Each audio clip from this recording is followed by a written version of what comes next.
thank you very much for the invitation to be here and to learn about this very exciting project that is happening at this time in Greece. My presentation is inspired by the situation in my country and the teaching and learning of English in my country, and in particular in my closer country, which is Catalonia, and is where we collect data.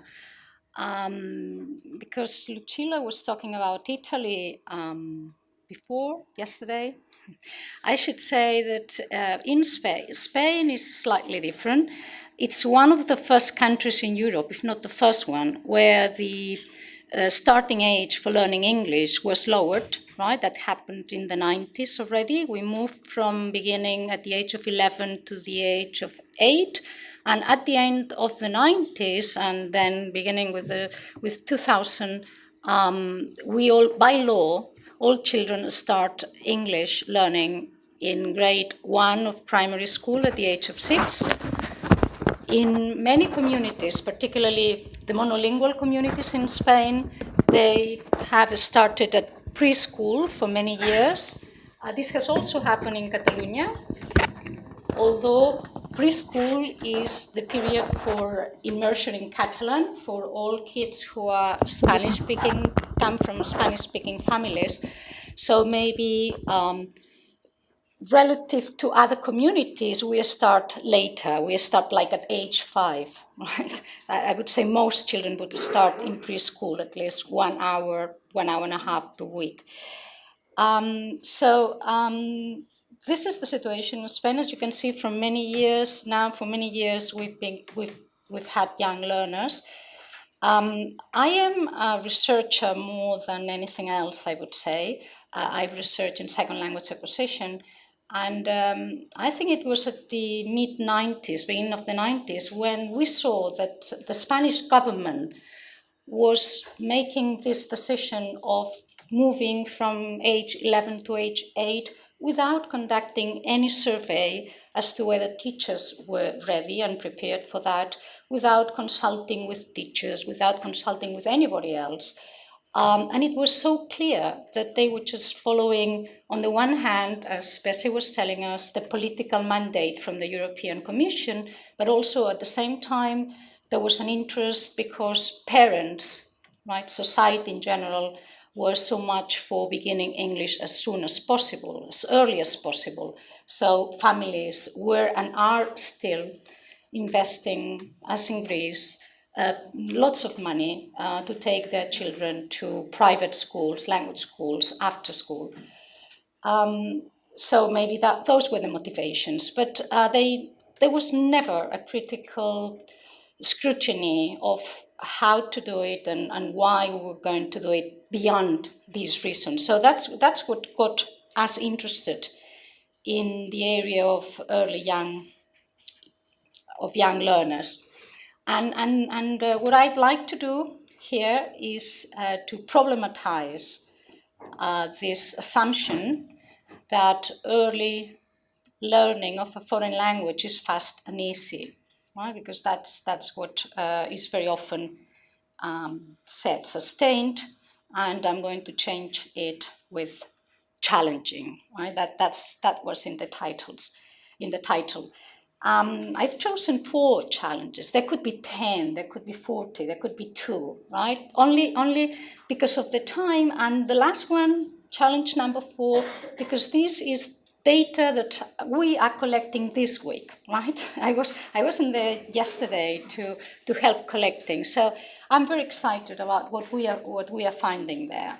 So I wanted to share it with you. So the first challenge is for children, right? For children who begin English, in this case also, right? Foreign language very early, is to live up to expectations. The second one is the difficulties they can find on the way. The third is how to grow up as a foreign language learner during primary education at least. And the fourth one is this area where I was telling you we are now looking for interesting information on what happens here. Also, Lucilla was referring to leaks in the system. right? We, as in Italy, our pupils, when they leave secondary school, they have B1 at most, right? I mean, there are always exceptions. There are always students who spend summers in Ireland and Britain or have private tuition, etc. But many do not even reach B1, right? And they begin, as I already told you, very early. So there are leaks on the way, what happens, and transition from primary to secondary, we thought was going to be very informative as to what children were coming with from primary and what happened to their wealth when they arrived in secondary education, which is age 12. So this is the first challenge. Here's it's not Charles Dickens, it's public opinion, teachers and parents having great expectations for children, right? Believing, and this was what was happening, that age would do it, right? You don't need to have special training for teachers. You don't need to have special materials. They are so young, they're going to learn, right? That was the... So what happens when they arrive in secondary education and we interview teachers, we ask them about what they think, what's the preparation of these kids who come from primary, and they've done already 6 years at least of English, and here is what a teacher this year told us. I think we should really reconsider English in primary because, in general, primary kids have a very low level. If they start in first of primary, you should be able to notice this difference, and you don't. Right? And this is very dangerous. This is very dangerous. We don't want secondary teachers or then public opinion reverting the opinion they may have with early foreign language learning. So we need really to watch out what's happening. So is early foreign language learning fast? Right, that's the first thing. And I think it was Marianne also who referred to this. Research has shown, and this is a consistent finding, that younger learners are slower than older learners, right? When we compared, and that was the first research project we undertook on the age factor, when we compared children who began at the age of 8 with children who began at the age of 11, 14, young adults, etc., we found that older starters always did better in the sense that reached higher levels of attainment within the same number of hours of instruction, right? Within those conditions. So what we have here, this is a summary of what research has shown. Research in naturalistic settings, right, in an immigration setting, has found that there is a slower rate in the first years, but that in the long term, those who started younger, those who, let's say, families who arrived in the country, those who were children when they arrived in the country, then in the end, after 10, 15, 20 years, they may be even native-like, right? They reach higher levels of attainment than their parents or grandparents, of course. Now, in instructed settings, and we call this input limited because they are input limited, right? This would be the typical foreign language situation in many countries that we know. 2, 3, 4 hours per week, or 2, 3, 4 periods. This is very input limited. See, if there is not more input outside the school. What we found then, and other researchers in different countries have also found, was that younger learners had a slower rate. Okay, so that was like in naturalistic settings. But when we looked at the long-term achievement, we find that starting age does not matter so much, that there are other factors that matter more in the level of proficiency that they get after 15, 20 years, which is especially quantity and quality of input, the type of learning experience they've had, how rich it has been, language aptitude, of course, language motivation, and other individual differences. Now, why are children slow learners? That's one important question. We refer to this, one explanation to this from a cognitive point of view is that there is a cognitive mismatch between children and typical school and typical teaching. We know that young kids are good at implicit learning. Implicit learning is the type of learning we all do when we learn our first language. But implicit learning is slow.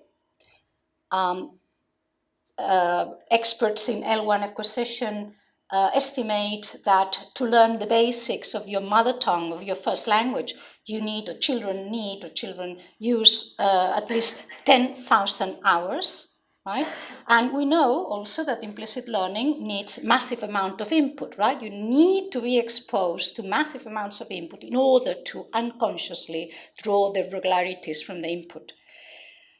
In a typical school situation, typical foreign language learning situation, children do not get this type of input, this amount of input, or not to speak of quality of input. Right? So they cannot benefit, young kids cannot benefit from this advantage that they may have if they have this naturalistic exposure. Now, what happens with all the starters and how we explained our results in research? All the starters, let's say 11-year-old, are more cognitively mature, so they are better at explicit learning. Explicit learning doesn't need so much input and it's faster. Right? So, in a way, school benefits older learners over younger learners, right? Typical school, typical foreign language teaching.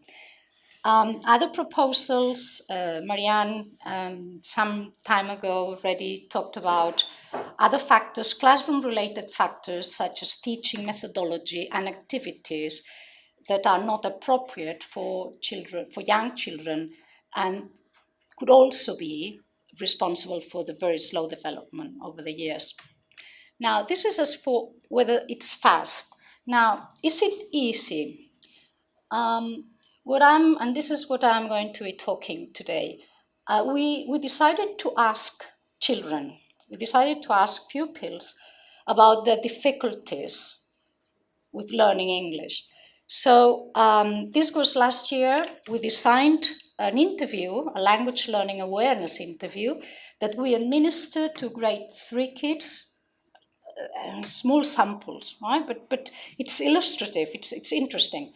So we administered it to grade 3 to 24 kids and 51 kids from grade 6 of primary education. And this year, and I'll tell you in a minute, we have also administered it to 28 of the same kids that answered that interview in grade 6 last year. So this is part of a larger project that we have called Early Language Learning in Catalonia. And this is a longitudinal study beginning in grade 1. We did grade 6 last year, and now those kids are in in first year of secondary education. So they are in grade 7, we are going to call it. Not all, but most of the pupils in this project come from our sample, the Catalan-Spanish bilingual participants in the larger project called ELI that Bessie also mentioned yesterday, where and Lucille as well, where we compared 7 different countries, right? In the ELI project, we followed this big amount, 100 and something kids from grades 1 to grade 4. And what we decided, Barcelona, when the ELI project ended, was to continue with those kids. So we continued investigating them in grade 5, grade 6. We added a few, like, for example, the grade 3 that we collected last year is not part of the original sample. And what is really interesting now is following these 28 kids.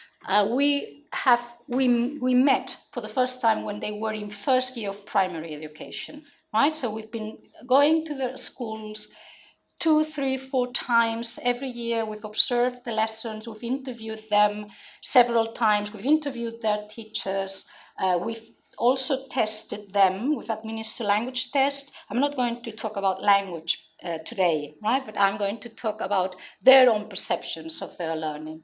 But this is data that we have, and that is very rich. So we are very happy with it. So this is the second challenge, right? The difficulties they find on the way. These are three of the questions in the interview, in the language learning awareness interview I told you about. It was, I think there were 8 different questions. So the first one, we asked them, what does learning English mean to you? This was done in the mother tongue, right? Either Spanish or Catalan. I don't know how much you know about our situation in Catalonia.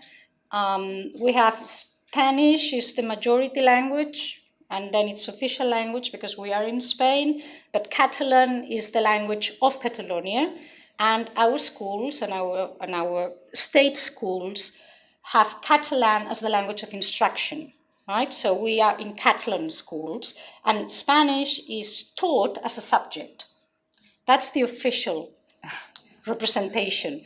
Now, in actual reality, depending on where the schools are situated, Spanish may be prevalent in the school, particularly when there are many immigrants, right? Because immigrants, unless they come to rural areas, let's say in rural Catalonia, right, where it's very much Catalan dominant, if they come to Barcelona, let's say, they live in neighborhoods, as they do everywhere, sadly, right, where immigrants live together, and then Spanish is the lingua franca, right? So in many schools, although teachers may try to use Catalan as the language of instruction, Spanish is everywhere, all the way, right? And all children, again, because we also were talking about bilingualism, all children, when they come to first year of primary education, are totally bilingual, unless they have recently arrived in the country, right? Because in preschool is an immersion period for those kids that come with Spanish from the family. And Catalan children from Catalan families have the television and the social media and other kids to learn Spanish. So by the age of 6, we consider that they are all balanced bilingual. Some will be dominant in Catalan, some will be dominant in Spanish. So in this interview, although I'm not going to talk about it, we also asked them questions about, of course, English, Catalan, and Spanish, right, and how they compared the languages and the difficulties, etc. But I'm not going to be talking about that. So the first one was, what does learning English mean to you? The second question was, what do you think is most difficult about English? The third, what English class activities help you learn most, and why, right? Because children are very often asked what activities they like, what activities they enjoy. But here we were interested in their learning and their perception of learning. So as for the first question, what learning English meant to them, this is an open question, right? They're all open questions. This is the sort of themes that we worked out from grade 3 and grade 6. Some kids referring to the process of learning, some referring to what a foreign language is, some focusing on English itself, and some focusing on the classroom and the activities. Grade 3, the majority, and here we have 23%, refer to the learning activities. So, by the way, here you have the original, some in Spanish, like the first quote, and the second is in Catalan, right? So, but then there's a translation in English. So here this kid says, I like it, it's a little difficult and a little fun. So that was referring to the activity. That was what learning English meant to this kid. In grade 3 only, and this was very interesting, we saw instances of other regulation, like this kid, for whom to learn is that you don't know something and the teachers teach you. Right? So here's the teacher teaching you. Or this other one who says, to me, learning English is a lot, because if they make me go to England, if they talk to me in English, I know how to speak English and will answer them. You understand, right? The first day is the parents. If they make me go to England, and people they encounter in England, talk to me in English, then I'll be able to answer. We didn't find this type of responses in grade 6. In grade 6, the majority already referred to the international role of English, to its importance, and also the need to learn English for future jobs, right? Learning a new language, learning other languages, and learning and knowing more languages so that when I grow up, I can find a job. Well, that's maybe we can skip. This is what we've already seen. Okay, the second question. What do you think is most difficult about English? Again, this was open, and they chose different skills, different language dimensions, and here came the big surprise. The first concepts in the list, spelling and transparency of form. In grade 3, 50% of the kids answered that the most difficult thing about English was the fact that, in contrast with Spanish and Catalan, you write words, how they are pronounced. You write them in one way and you pronounce them in another way. That was the most difficult of all. And we're talking of grade 3 kids, right? So what this tells you about what happens in the classroom. They also were concerned with syntax, with combining words. I love this quote. The kid says that the most difficult thing is words, but not words like numbers, colors, rather a word like, hello, how are you? So here I was the researcher, I remember. I said, oh, a sentence, of course, a word is easy.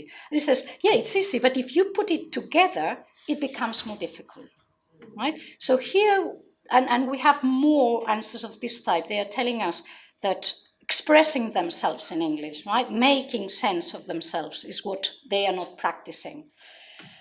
In grade 6, we still find answers referring to the lack of transparency and the problems with spelling in English, but then grammar crops up. That's when, in our curriculum, that's where the past tense is introduced. So they were all, when we asked them, they were all concerned with the ed, with the past, but also with syntax. And again, a nice one.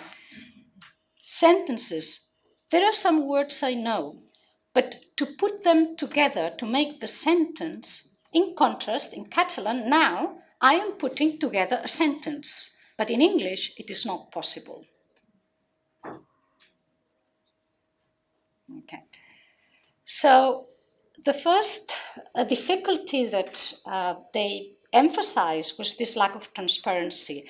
And it is, in retrospect, if you want, it's very obvious in the sense that this is very challenging for the children. We are asking them to learn the pronunciation, the spelling, or teachers are asking them the pronunciation, the spelling, and the written form and the meaning of all the words.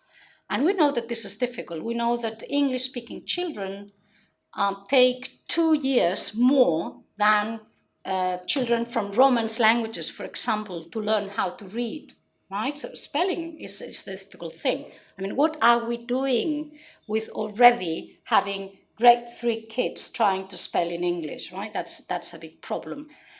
Hawkins had a quote here that I thought was very illustrative years ago in 1984. English spelling works well for those who have a good knowledge of the spoken language, but young learners do not have a good knowledge of the spoken language. They don't have knowledge of the spoken language, right? So it cannot work. So in a way, this is like there is a form-focused teaching, right, which is absolutely unproductive because it doesn't help young learners. And how about this communicative approach we're following, right? This is where you can see where the system doesn't work. And the second difficulty, which is maybe a bit more complex, and we are thinking of this, and we are trying to implement a little study to look at this. Words fine, right? And in the early project, we were also told about words, but that was year 1 to year 4, right? And now, after year 4, they start to be concerned because they realize that with words, with colors and animals and days of the week, they don't go anywhere, right? They realize they have other needs. So it looks like in this type of settings with with big limitations in terms of input and exposure and maybe not the right methodology, right? Learners struggle for a very long time, and we'll see this also in the data from transition year, to go beyond the word level. Now, when we ask them about the class activities they learn most from, we were also able, you'll see, to compare with the activities they enjoy, and that was also interesting. This is year 3 and year 6 together. So you see that year 3, which is the blue columns, they say when we ask them what activities help you learn most, they talk of vocabulary activities.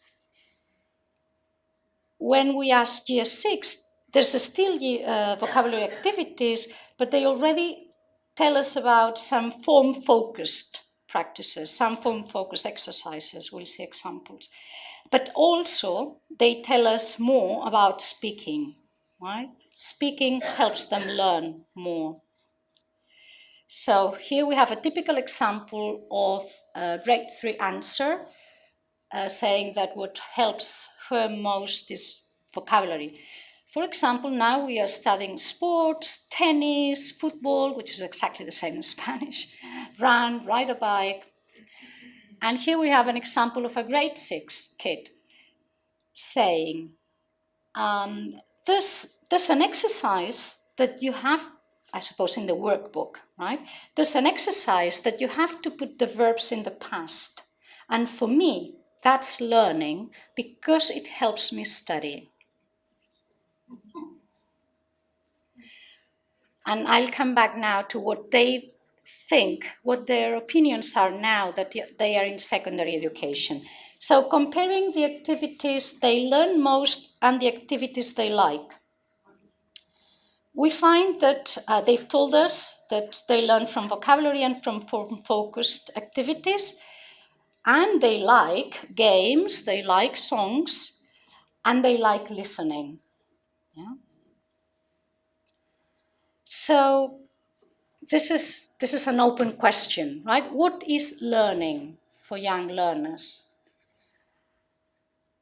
They tell us about learning more words, so they have this conception of learning as incremental, right? If I know 20 words, I know more than if I know 10 words, right?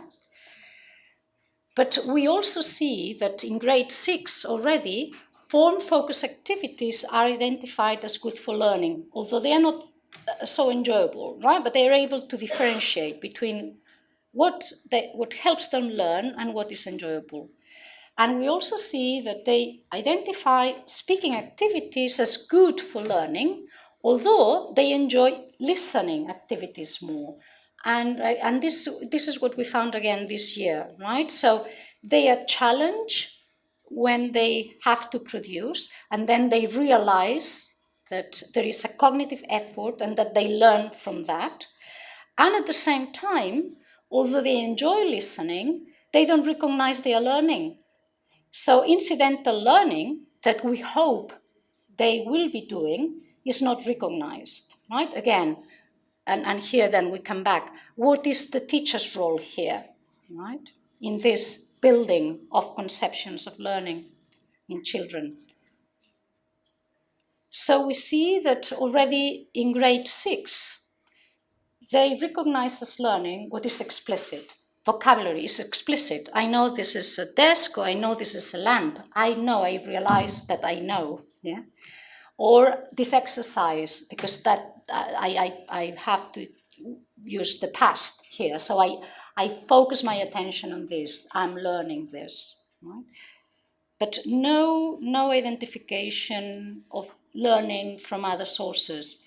When in one of the interviews we asked them also how much computer, video games, etc., television they use and they're exposed to, and we asked them, and what do you learn from there? Can you identify, can you remember words that you've learned from? And it's so difficult to draw even one word, right, from They are not aware they are learning, or they are not learning, and that's the big problem. Okay, third challenge, growing up as a foreign language learner. In the major surveys we've had in Europe about English or foreign language learning in primary education, there's been a coincidence to conclude that the main gains lie in the development of positive attitudes and motivation. Okay, but are these positive attitudes and motivation to stay there forever?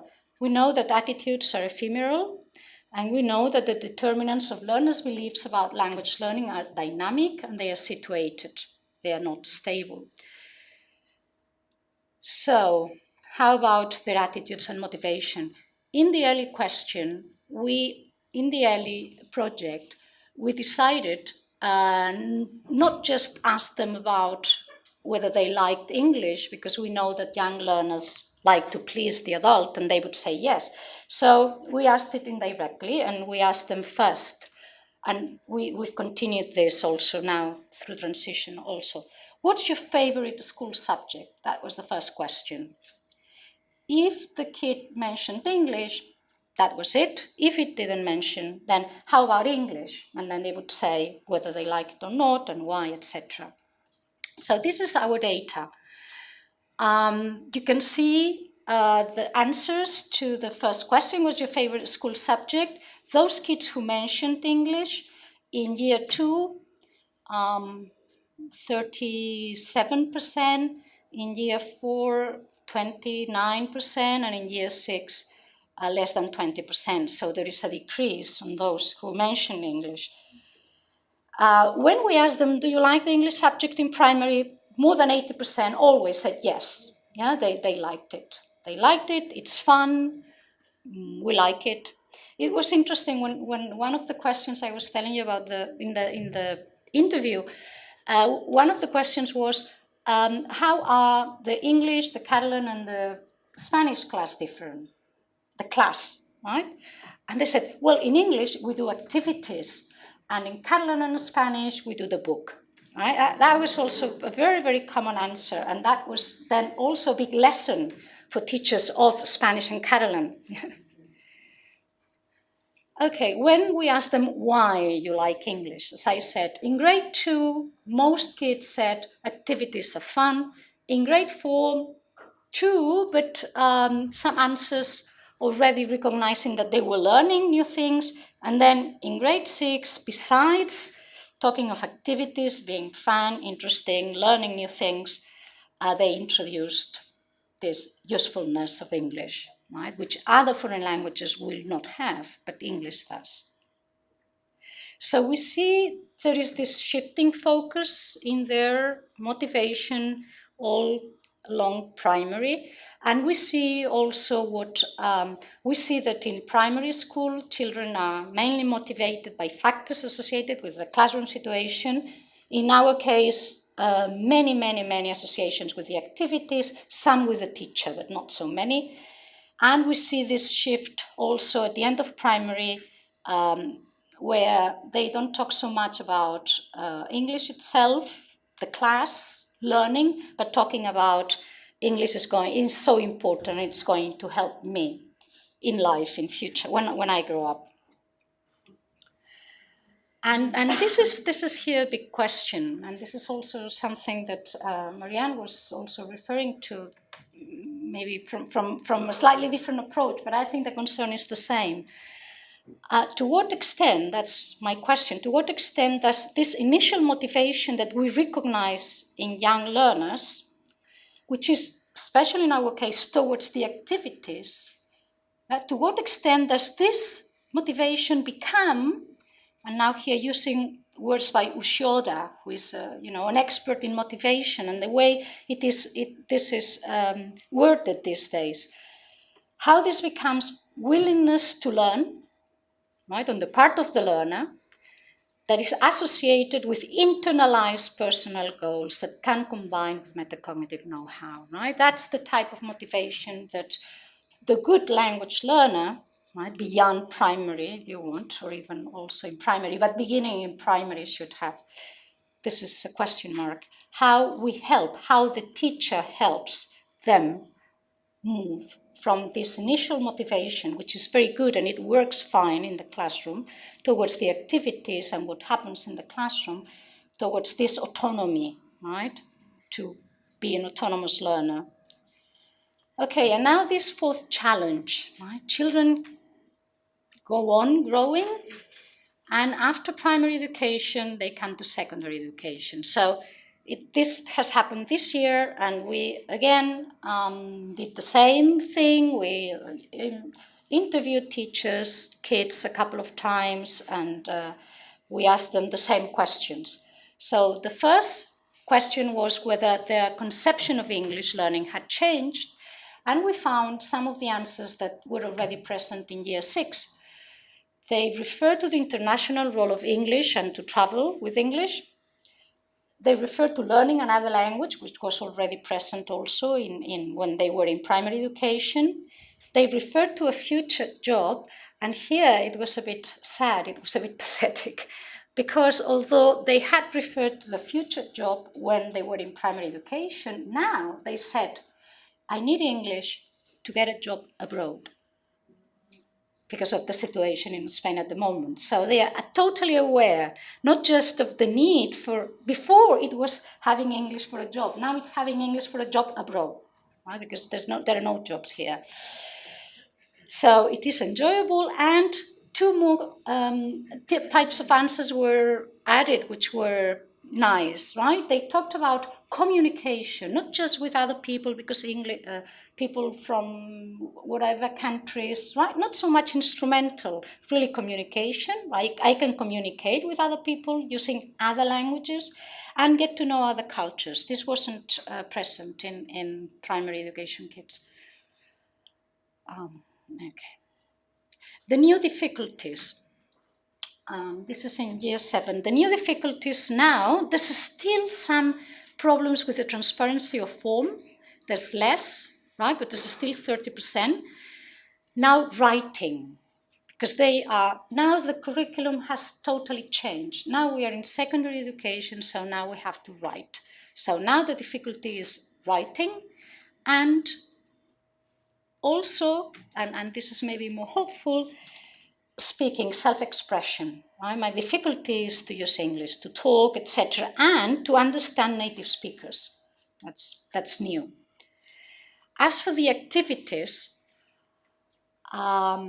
speaking, again, useful to learn. The first place, grammar exercises, reading, teachers' explanations. For the first time, we are in secondary education. They take notes.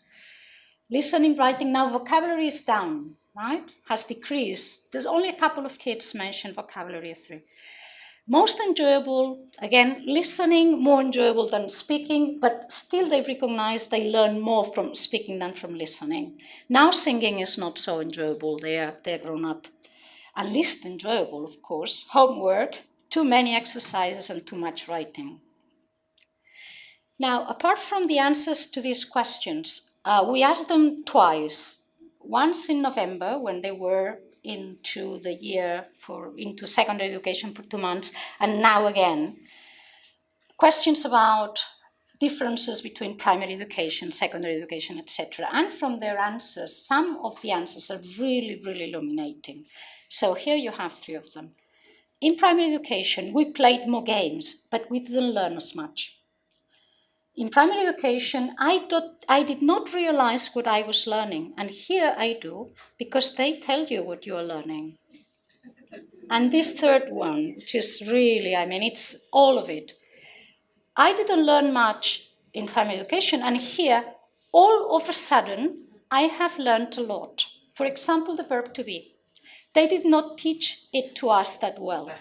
So, you saw examples of is and are, but you didn't really know what they were. What I mean is that I've noticed the change in a short period of time. All the written text I can write now, I wouldn't have been able to write that last year. And the same for other children. And he continued saying, in primary education, some children got it and and that's it. But many of us didn't get it. And now, all of us who didn't get it, now we are told what there is to learn, and we are learning it. And all of a sudden, I'm learning it. All of a sudden, it makes sense. Favorite subject, again, there's fewer who mention it, and now fewer who like it. So they recognize that they are learning more, but it's not so enjoyable. They do so much writing and so much grammar and so much homework, right? So decrease in liking, but as we saw, they recognize that they are now making sense of it. Teachers' voices, what teachers say of them. They consider them still very childlike. The two adjectives that recur more frequently are lively and cheerful. Right? This is first year of secondary. They also say that they are receptive, they are participatory, they are spontaneous, and they are playful. But again, listen to what they say. They say, I love the spontaneity and enthusiasm of first year students. Later on, they lose it a little bit. They are not embarrassed. In fact, they all want to participate, sometimes even too much. That's a problem, right? As this other teacher says, a bit overwhelming. They are demanding in the sense that they are asking you questions all the time. Not only need you to watch over the level of English, but their acquisition of learning routines as well can be very exhausting, overwhelming and exhausting. And this is the product of primary education, right? When teachers are asked, what are the main strengths? The main strengths of primary kids, as they come from primary, is the willingness to participate, their oral comprehension, which is high, and their knowledge of vocabulary. And they admit they are better at communication than at grammar, of course, as they should be.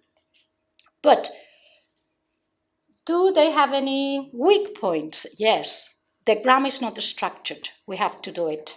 Yeah.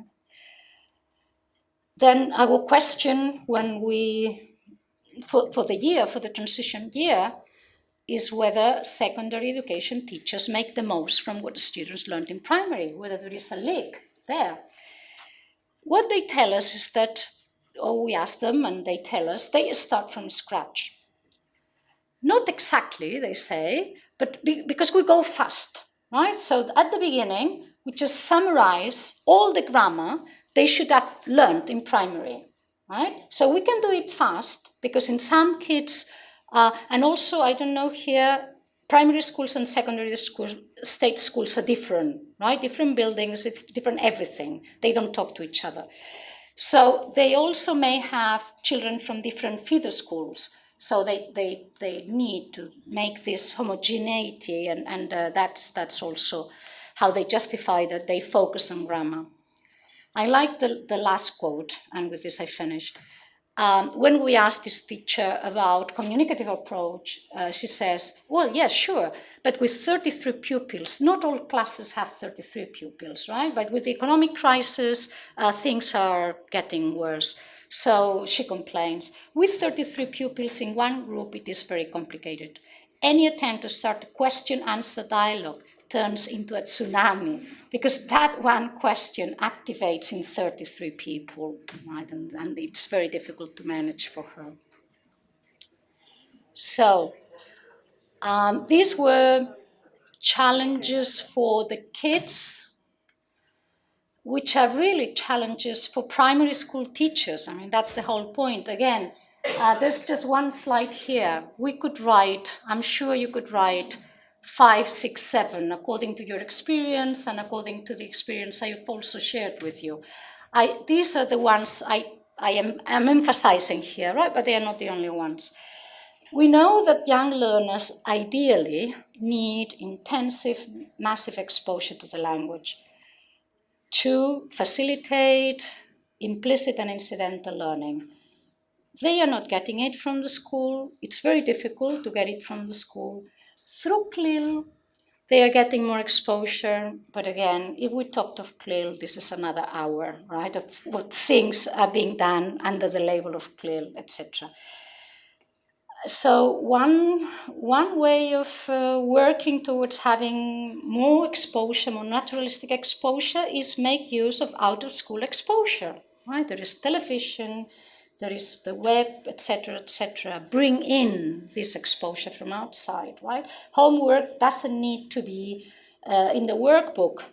Homework can be surfing the web and finding something, so they have to get that exposure, right? So there it is. Young learners need to be challenged, go beyond the word again, okay? Word fine in the primary first year, you want words and chunks and expressions. I've heard about the PAIR project. Chunks, yeah, go beyond the word, right? Children want to go beyond the word. They need it. I mean, they even they recognize that this is not enough, right? That colors and animals are not enough. Again, something else for the teachers to do: enhance young learners' foreign language learning awareness. What we see in their answers is that at the end of primary already, and above all in secondary, but also at the end of primary education, they are already identifying the English class with other content subjects, right? So, and as we saw from their conception of learning, they were only thinking of explicit learning, of content, of declarative knowledge, right? I know the verb to be, right? That's a label, and it has first person, second person, third person.